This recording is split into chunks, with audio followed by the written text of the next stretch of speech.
एक छोटे स्माइल और स्ट्रॉन्ग विल पावर के साथ आर एस शाला में आपका स्वागत है। दोस्तों, करंट अफेयर्स के सीरीज में हम लोग फरवरी महीने के पार्ट 1 में 1 से 7 फरवरी 2023 तक के करंट अफेयर्स के सभी क्वेश्चंस का सॉल्यूशन देखेंगे। दोस्तों, रियल टाइम और डिटेल्स करंट अफेयर्स की जानकारी के लिए आप मेरे साथ टेलीग्राम पर @RS में जुड़े रह सकते हैं। और दोस्तों, आपको पता है प्रत्येक क्वेश्चन के साथ बहुत सारे एडिशनल इन्फॉर्मेशन की भी प्राप्ति होती है, तो बहुत गौर के साथ स्टार्ट करते हैं। पहला क्वेश्चन है, कहाँ स्थित Rambhau Mhalgi Prabodhini Institute of Democratic Leadership द्वारा आयोजित पहले मॉडल G20 समिट का उद्घाटन G20 के शेरपा अमिताभ कांत ने किया? तो ये किया गया है मुंबई में। यानी कि यह भी ध्यान रखना है कि Rambhau Mhalgi Prabodhini Institute of Democratic Leadership ये कहाँ है? तो ये मुंबई में है। और यहीं पर G20 समिट का जो पहला मॉडल समिट है उसका आयोजन किया गया है। हाल ही में बेंगलुरु में G20 energy transition working group, ठीक है, G20 का इनर्जी ट्रांजिशन वर्किंग ग्रुप का बैठक का आयोजन किया गया था अहमदाबाद में। हाल ही में अर्बन 20 मीट का आयोजन किया गया था। मुंबई में ही development of working group development working group meeting का आयोजन किया गया था। और भोपाल में G20 के थिंक 20 मीट का आयोजन किया गया था।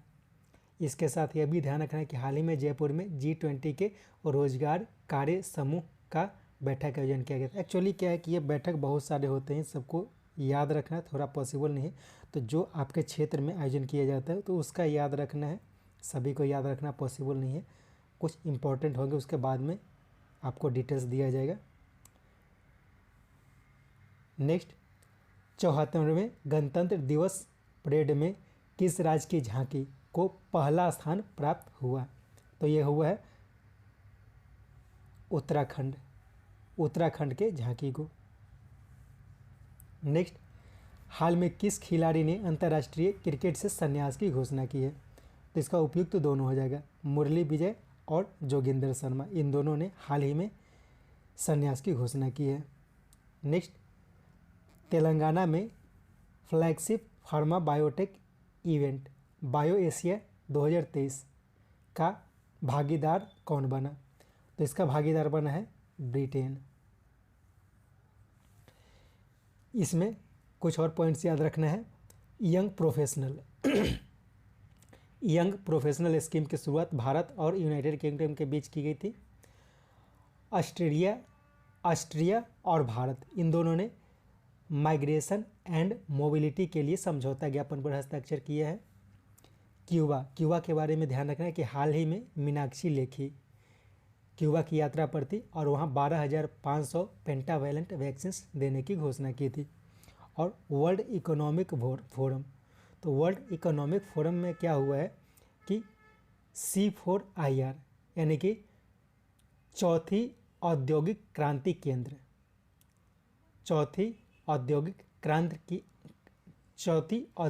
क्रांति केंद्र की स्थापना हैदराबाद में की गई है।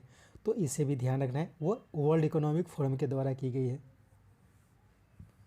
नेक्स्ट, पाम तेल के उत्पादन के लिए पतंजलि फूड्स ने किस राज्य के साथ समझौता किया है? तो ये किया गया नागालैंड के साथ।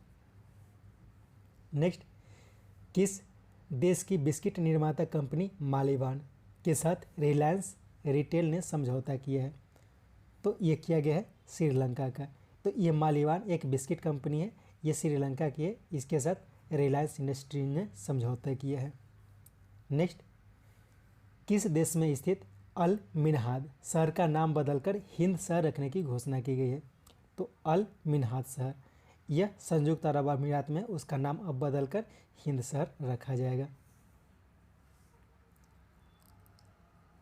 नेक्स्ट, हाल में आई आर्थिक सर्वेक्षण के अनुसार 2022-23 में भारत की वृद्धि दर कितने प्रतिशत रहने का अनुमान लगाया गया है? तो यह लगाया गया है 6.5%।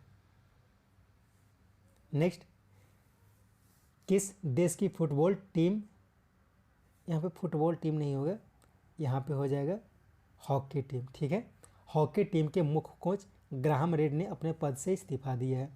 तो भारत चूँकि अभी वर्ल्ड कप का आयोजन किया गया था भारत के उड़ीसा में, और वहाँ पे भारतीय टीम जो है वो 9वें स्थान पर रही थी। क्योंकि इसका प्रदर्शन जो था वो बहुत ख़राब रहा था, इसके कारण जो मुख्य कोच है भारतीय हॉकी टीम के, ग्राहम रीड, उन्होंने अपने पद से इस्तीफा दे दिया था।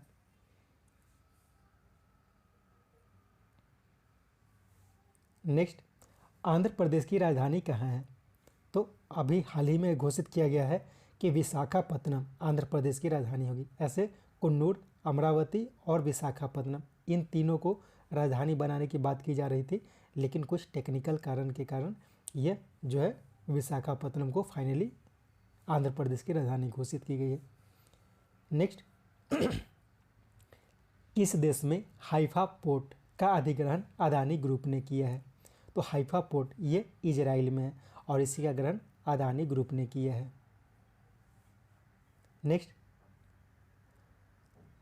हाल में भारत तथा अमेरिका के बीच सेमीकंडक्टर उद्योग में सहयोग के लिए टास्क फोर्स के गठन पर सहमति बनी।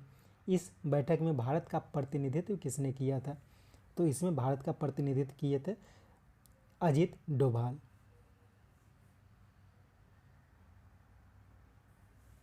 नेक्स्ट, किस राज्य के मंदसौर में एशिया का पहला फ्लोटिंग फेस्टिवल का आयोजन किया गया है? तो ये किया गया है मध्य प्रदेश के मंदसौर में देश का पहला फ्लोटिंग फेस्टिवल का आयोजन किया गया है।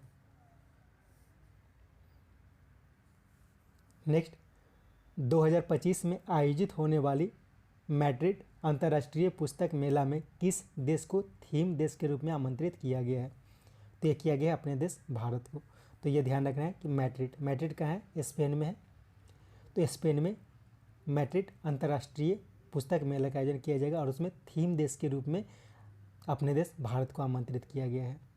तो एक्चुअली ये लंबे समय से बात चल रही थी, क्योंकि हाल ही में कोलकाता अंतर्राष्ट्रीय पुस्तक मेला का आयोजन हाल ही में किया गया था और उसमें स्पेन को थीम देश के रूप में आमंत्रित किया गया था, और उसी के कारण जो मैड्रिड अंतर्राष्ट्रीय पुस्तक मेला का आयोजन किया गया है वो किया जाएगा 2025 में, उसमें भारत को थीम देश के रूप में आमंत्रित किया जाएगा।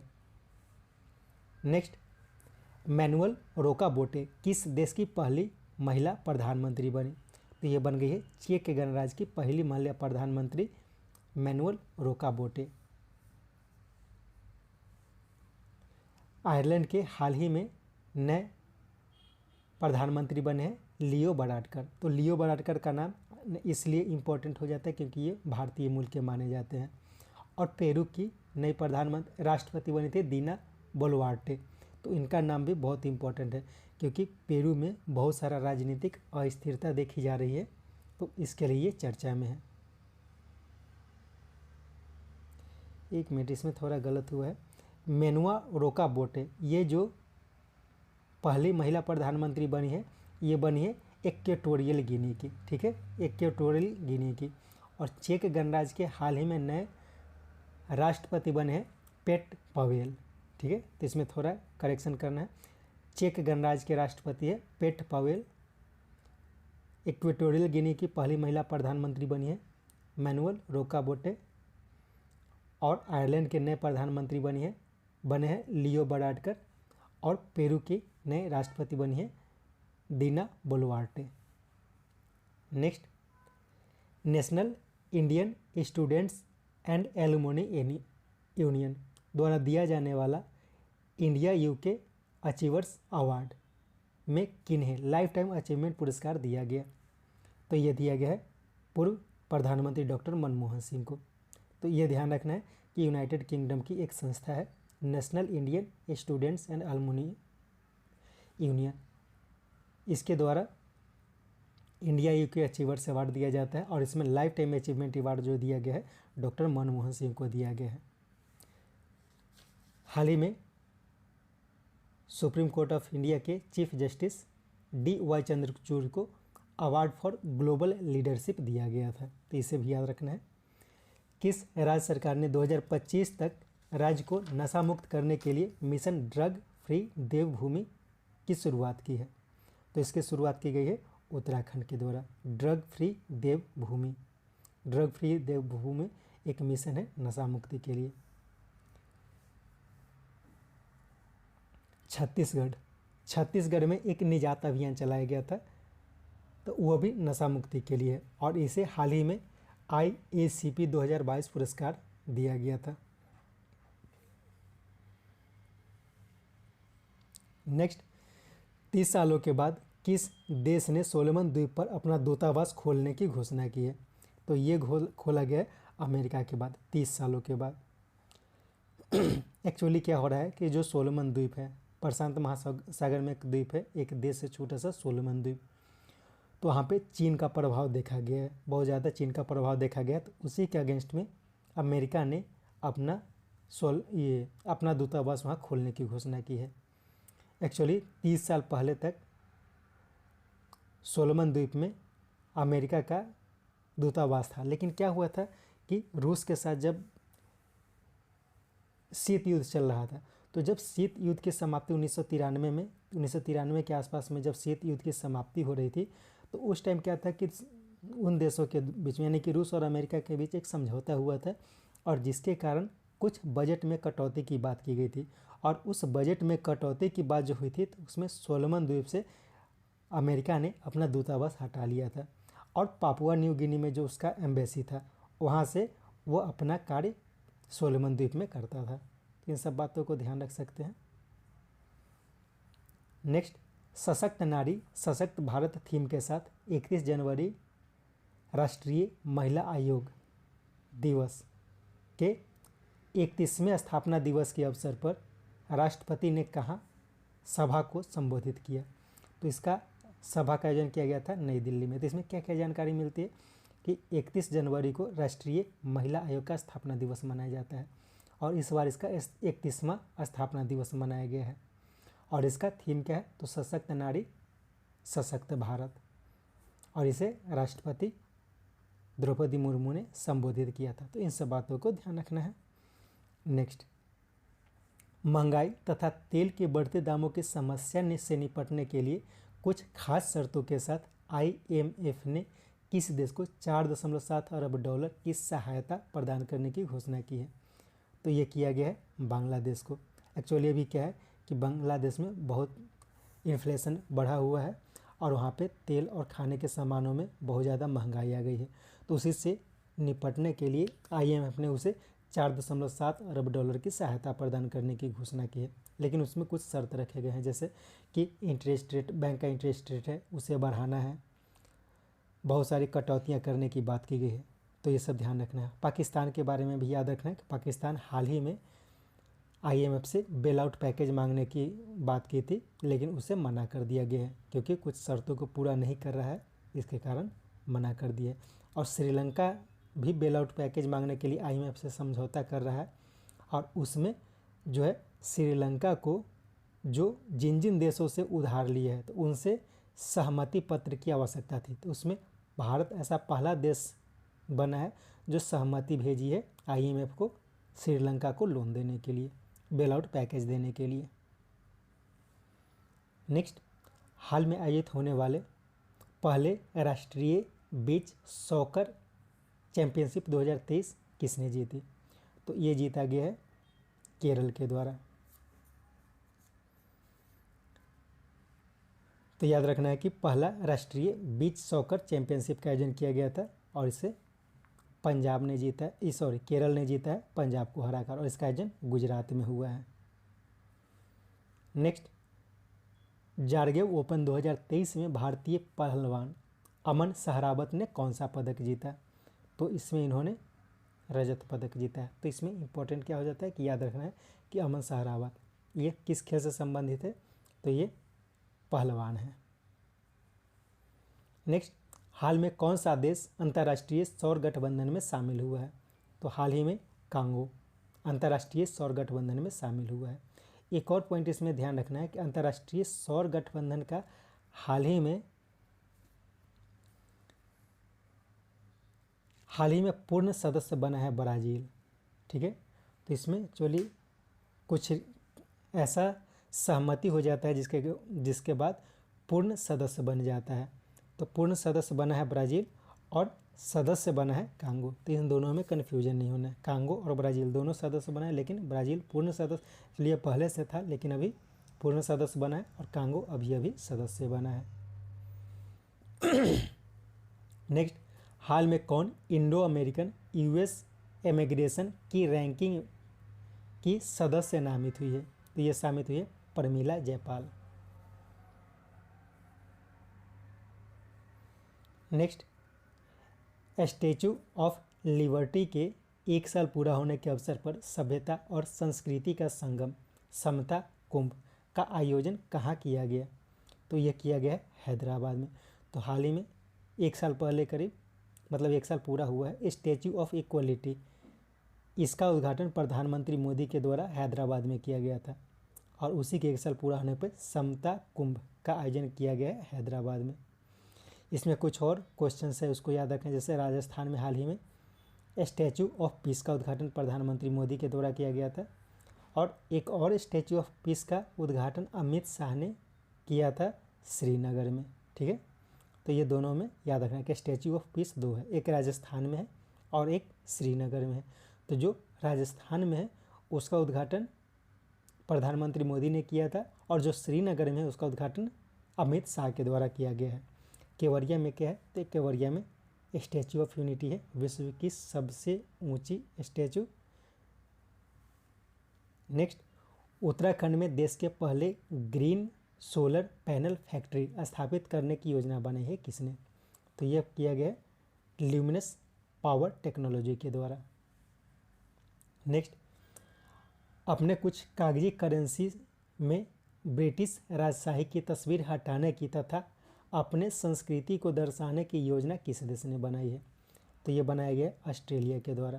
क्योंकि ऑस्ट्रेलिया में क्या है कि जो वहाँ की महारानी थी, हाल ही में उनका देहांत हो गया है और उसके बाद ऑस्ट्रेलिया क्या सोच रहा है कि वहाँ पे जो ब्रिटिश राजशाही की तस्वीरें रहती थी उसे अब हटाने की बात कर रही है और वहाँ पे अपने संस्कृति को दर्शाने की बात की गई है। लेकिन अभी कागजी करेंसी में है, योजना बन रही है, सिक्कों पर जो ब्रिटिश राजशाही उनकी तस्वीर बनी रहेगी।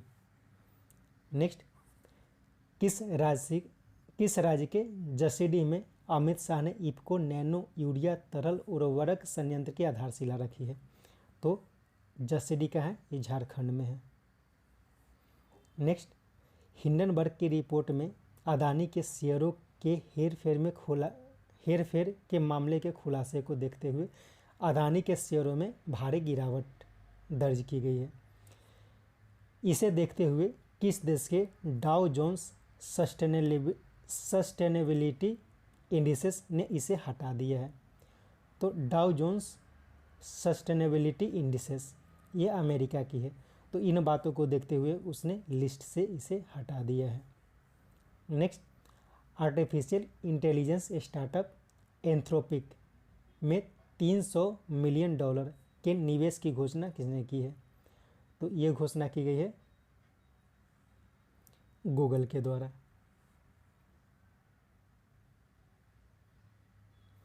और ये जो गूगल के द्वारा किए गए, हाल ही में क्या हुआ है कि एक और घोषणा की गई है, एक है चैट जीपीटी। ठीक है, chat GPT market open artificial intelligence, market open artificial intelligence है, उसके साथ माइक्रोसॉफ्ट ने समझौता किया है। तो इसको भी याद रखना है, chat GPT market open artificial intelligence, इसके साथ समझौता किया था माइक्रोसॉफ्ट ने और गूगल ने समझौता किया है एक आर्टिफिशियल इंटेलिजेंस स्टार्टअप एंथ्रोपिक के साथ। नेक्स्ट, 10,000 MSME को रजिस्टर करने वाला पहला जिला कौन बना है? तो पहला जिला बना है एर्नाकुलम। नेक्स्ट, किन्हें खुफिया मामलों को देखने वाले यूएस हाउस कमेटी का सदस्य के रूप में नियुक्त किया गया है? ये किया गया अमी बेरा को। नेक्स्ट, FAMI 2 के अंतर्गत इलेक्ट्रिक वाहनों की बिक्री के मामले में कौन राज्य शीर्ष पर है? तो इसमें शीर्ष पर रहा है महाराष्ट्र, दूसरे स्थान पर कर्नाटक, तीसरे स्थान पर तमिलनाडु और चौथे स्थान पर गुजरात रहा है।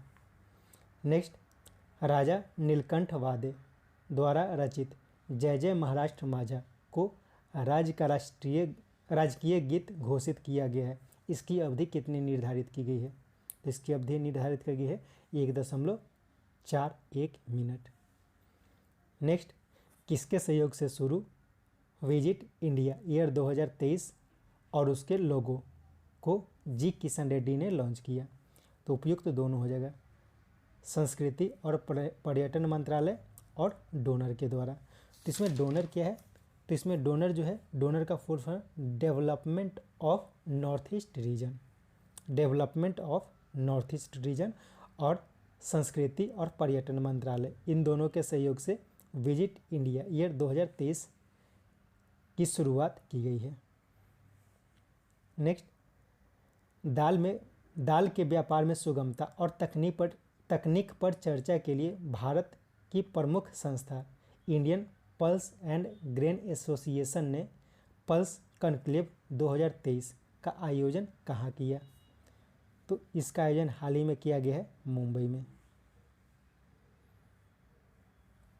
और बेंगलुरु में हाल ही में वैश्विक ऊर्जा बैठक की मेज़बानी की है बेंगलुरु ने, वैश्विक ऊर्जा बैठक की मेज़बानी बेंगलुरु ने की है हाल ही में। नेक्स्ट, कहाँ स्थित यायात्सो झील को वहाँ का पहला जैव विविधता स्थल बनाया जाएगा? तो त्सो झील, यायात्सो झील, त्सो मत जो होता है ना वर्ड, इसका मतलब झील होता है, और यह लद्दाख के क्षेत्र में मुख्य रूप से यूज किया जाता है। नेक्स्ट, ऑस्ट्रेलिया ओपन 2023 किसने जीती? तो इसका उपयुक्त दोनों हो जाएगा 1 और 2, यानी कि नोवाक जोकोविच और आरियाना साबालेंका। महिला वर्ग में जो रनरअप रही वो रही एलेना रेवेकिना, और पुरुष वर्ग में जो रनरअप रहे उनका नाम है स्टेफेनोस टिसिपास। नेक्स्ट, किस राज्य की तुमकुरू में हिंदुस्तान एरोनॉटिकल लिमिटेड का एशिया का सबसे बड़ा हेलीकॉप्टर फैक्ट्री का उद्घाटन प्रधानमंत्री मोदी जी ने किया?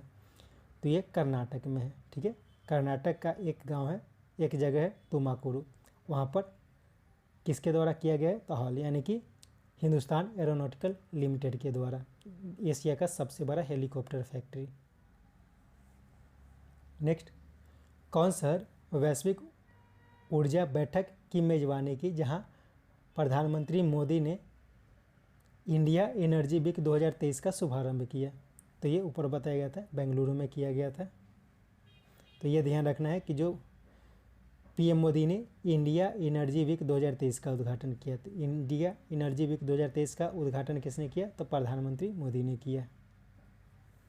नेक्स्ट, केंद्रीय क्षेत्रीय परिषद की 15वीं अस्थायी समिति की बैठक का आयोजन कहाँ किया गया है? तो ये हाल ही में देहरादून में किया गया है। नेक्स्ट, किसने व्हाट्सएप डिलीवरी सेवा की शुरुआत करने की घोषणा की है? तो ये किया गया है भारतीय रेल के द्वारा व्हाट्सएप फूड डिलीवरी सेवा की शुरुआत। नेक्स्ट, बेंगलुरु के म्यूजिक कंपोजर रिक्की केज हाल में अपने किस एल्बम के लिए तीसरी बार Grammy award 2023 best immersive audio album के क्षेत्र में जीता? तो ये जीता गया है डिवाइन टाइड्स, यहाँ पे थोड़ा गलत हुआ, डिवाइन टाइड्स के लिए जीता है। तो इसमें बहुत सारे क्वेश्चंस हैं एक साथ, इसमें देख लेते हैं। तो इस बार का जो ग्रैमी अवार्ड 2023 है, जो कि बेस्ट इमर्सिव ऑडियो एल्बम के क्षेत्र में दिया गया है, तो बेस्ट इमर्सिव ऑडियो एल्बम के क्षेत्र में जो ग्रैमी अवार्ड 2023 जीता है वो भारत के रिकी केज के द्वारा जीता गया है। रिकी केज कहाँ के रहने वाले हैं? तो ये बेंगलुरु के रहने वाले हैं। ये तीसरी बार ग्रैमी अवार्ड जीते हैं। ठीक है, रिकी केज जो है वो भारत के पहले भारतीय जिन्होंने तीसरी बार ग्रैमी अवार्ड जीता है। तो इस बार जो ग्रैमी अवार्ड जीता है वो उन्होंने जीता है डिवाइन टाइड्स के लिए। वैसे विंड्स ऑफ संसारा उनका ही एल्बम है, इसके लिए 2015 में उन्होंने ग्रैमी अवार्ड जीता था। 2015 में जो ग्रैमी अवार्ड जीता गया था विंड्स ऑफ संसारा के लिए जीता गया था, और 2022 में भी इनके द्वारा यह ग्रैमी अवार्ड जीता गया था। वो भी जो जीता गया था वो डिवाइन टाइड्स के लिए जीता गया था। तो इन सब बातों को ध्यान रखना है। इसके साथ ये सेट समाप्त होता है। उम्मीद है ये सेट आपके लिए उपयोगी होगा। कोशिश करें 2-3 बार करके इस सेट को सुने ताकि अधिक से अधिक जानकारी आपको मिल सके। Thank you.